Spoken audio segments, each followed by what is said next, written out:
Smith, and I serve as the executive director and founder of the Brotherhood of Excellence Academy.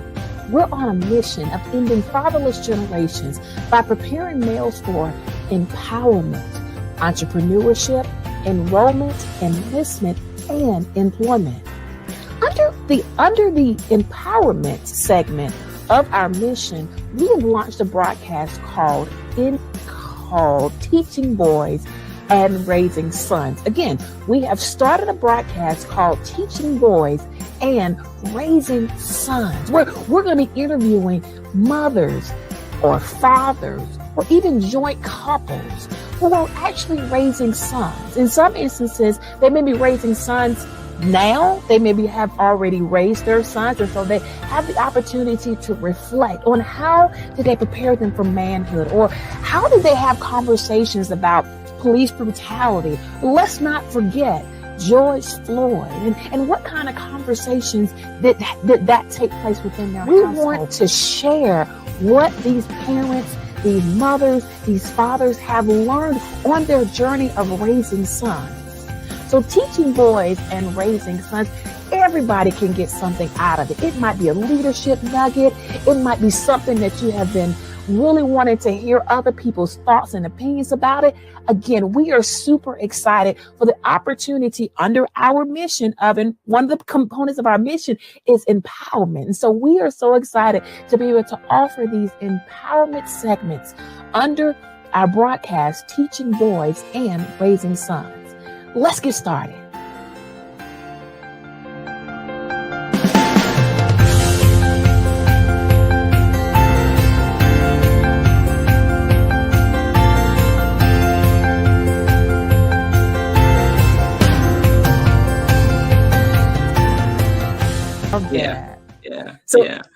So let me ask this question.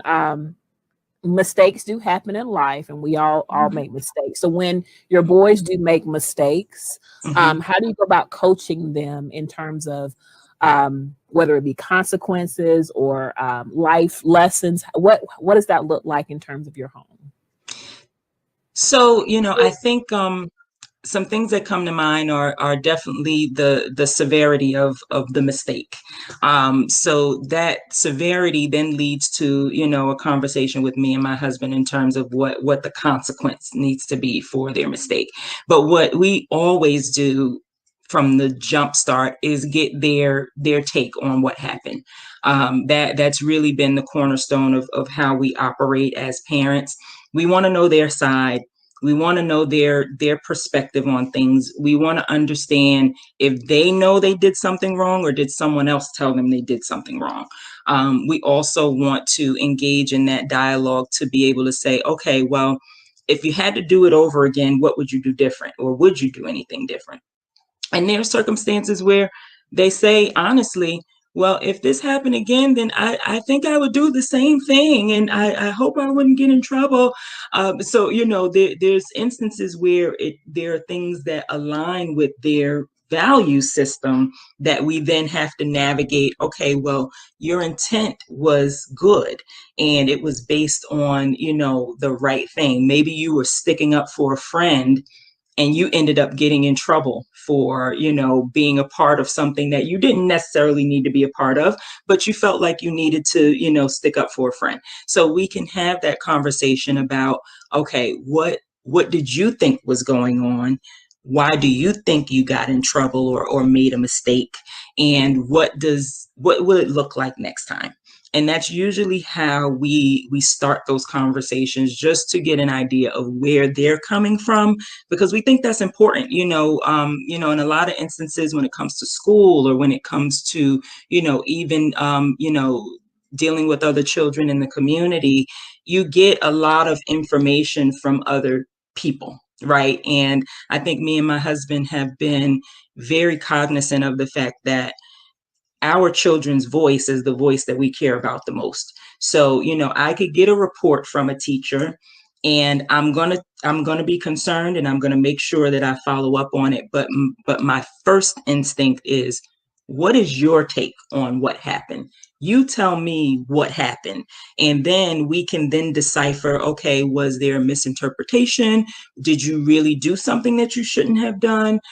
If it was a mistake, how do you make it right? Do you apologize? Are there consequences for that? And we talk that through. But usually what we have come to learn is that we have that initial dialogue.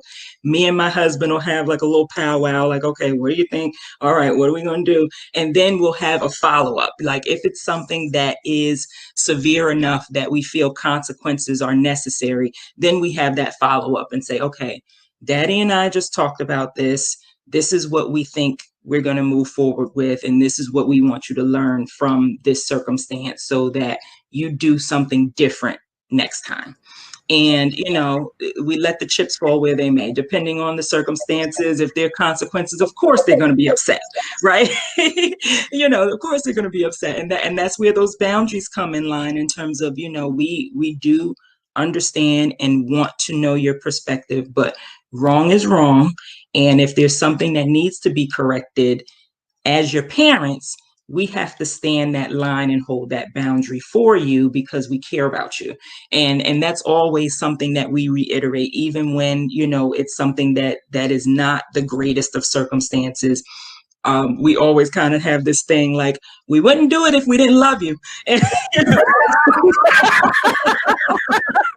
Exactly. And they kind of have this like, okay.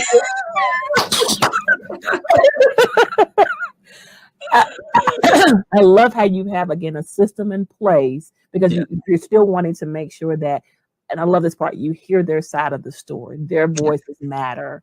And then, of course, walking them through that process. And then again, when there are consequences, because that's just like how life works. Yes. Mistakes, hence consequences. And so allowing that to be those teachable moments while you're maybe sitting in the corner, you don't have a device or, whatever the case may be. That's right. That's exactly what the devices, the eliminating the devices is like, that works every time. It's just like, oh my gosh, if they don't have this technology, that is just like the worst thing on earth. So, as far as consequences go, taking away those devices changes behavior.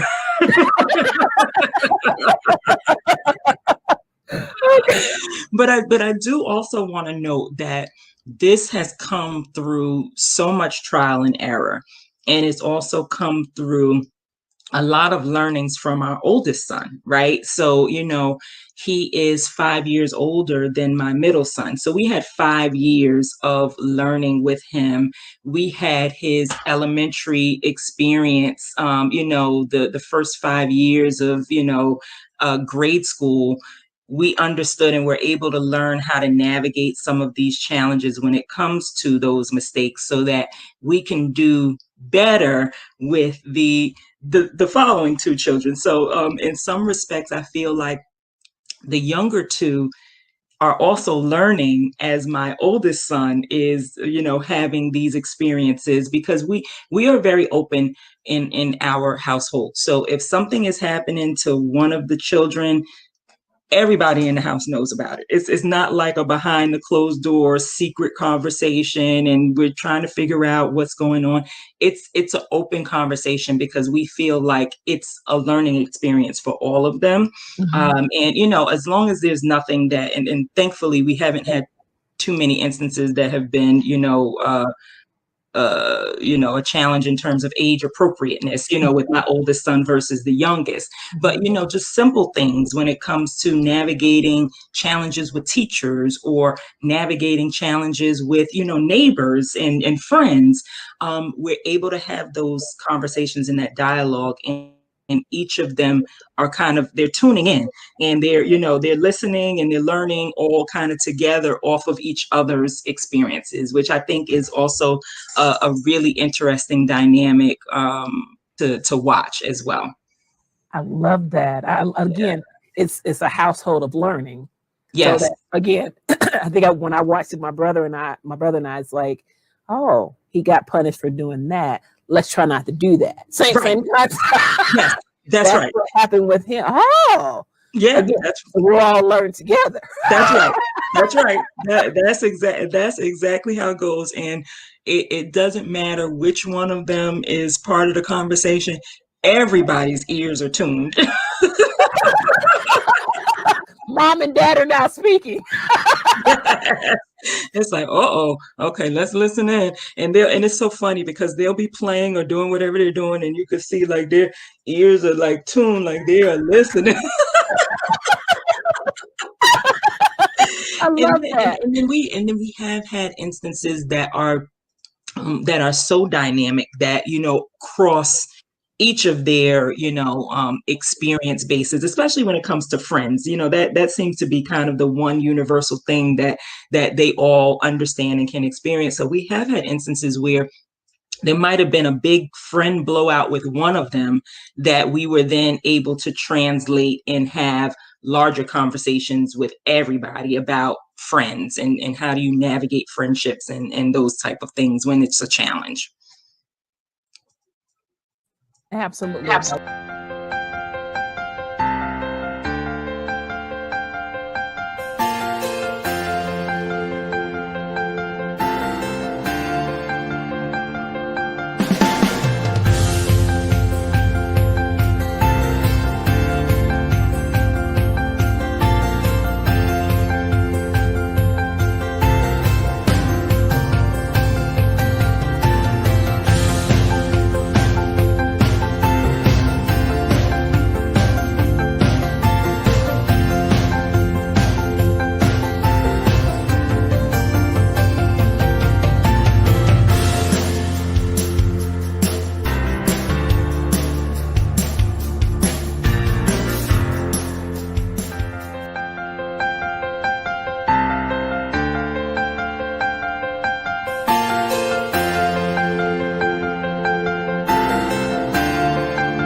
Thank you so much for watching.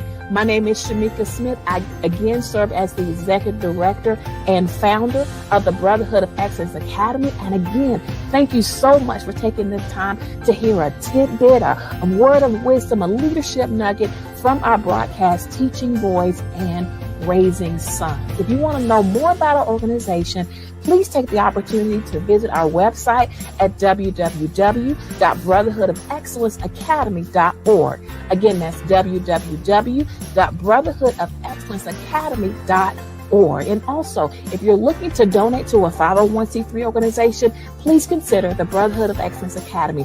We are truly on a mission of ending fatherless generations by preparing males for empowerment, enrollment, entrepreneurship, enlistment, and employment. Join us on this journey. Thank you again so much for watching our broadcast. We'll see you next time.